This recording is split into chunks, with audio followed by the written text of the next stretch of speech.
আসসালামু আলাইকুম ও রহমতুল্লাহ। আমার মাঝে মধ্যে কিছু কথা মনে ওঠে, হঠাৎ করে আমার পেটে তোমার কথাটা টেনে নেয়, মুখ দিয়ে বেরিয়ে যায়। আর মিথ্যে কথা তো আর কই না। তো সেটা হচ্ছে যে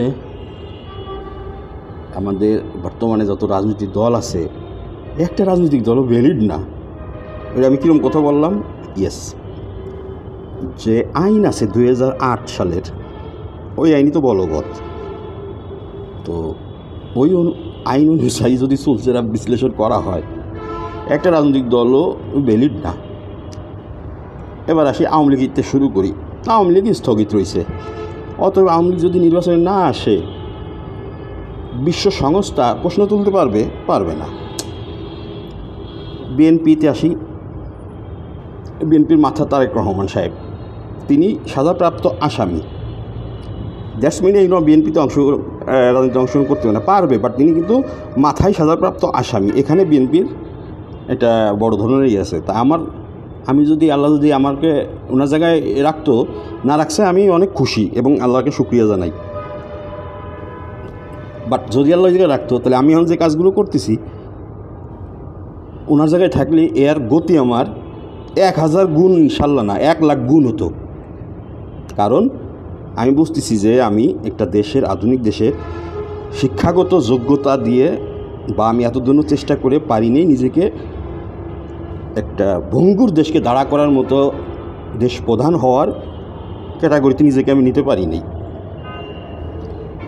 তাহলে আমি কি করতে পারি? আমি পিছনে থেকে রাজনৈতিক শক্তি দিয়ে অন্যকে আমি সুযোগ তৈরি করে দিতে পারি।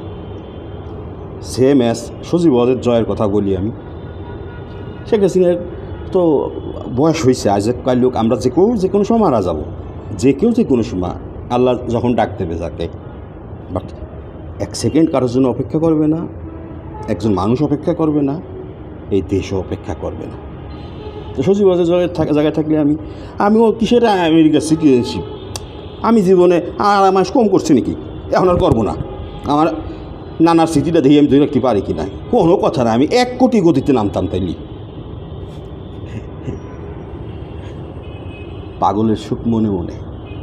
এবার আসেন জামায়াত ইসলাম তো আইনগতভাবে নির্বাচন করার তার কোনো এখতিয়ারই নাই, কারণ তারা এখনও নিবন্ধিতই না। এবার আন্তর্জাতিক সম্প্রদায় কে আসবেন আমার সাথে? আসেন। কয়জন অংশগ্রহণ করলো সেটা এখন কি ফ্যাক্ট? নো। কতজন ভোটার উপস্থিতি হলো? কারণ জনগণকে ক্ষমতায়িত করা আসল মানবাধিকার এখানে, আসল গণতন্ত্র এখানে, জনগণকে ক্ষমতায়িত করা। আর টাকা পয়সা, নমিনেশন, কেনা বেচা যেই করতে যাবে, সেকেন্ডের ভিতরে কট হয়ে যাবে, ইনশাল্লাহ সাথে সাথে তার দল সহ বাতিল হয়ে যাবে। কারণ আইনের কিছু তো আছে, হয় আইনের এবার প্রয়োগ করতে হবে, আর না হলে দেশ আগের 15 বছর যেরকম চলছে তার চেয়ে 14 গুণ খারাপ কিছু করিয়ে চলাতে হবে। এই দেশের প্রতিটা মানুষের প্রতি আমার এই অনুরোধ থাকলো, যদি আমার কথায় ভুল থাকে বলেন, আসেন যুক্তিতর্ক নিয়ে আমার সাথে। ইনশাল্লাহ আমি প্রস্তুত আছি।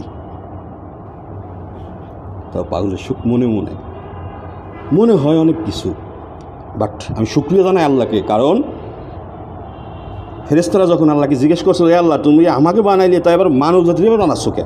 আমরাই তো তোমার গুণ গান গাওয়ার জন্য সবসময় গাচ্ছি। কয় আল্লাহ নাকি বলছিল, আমি যা জানি তোমরা তা জানো না, অতএব এই লাইনে উপরে আর যাওয়ার সুযোগ কারণ নাই। ধন্যবাদ।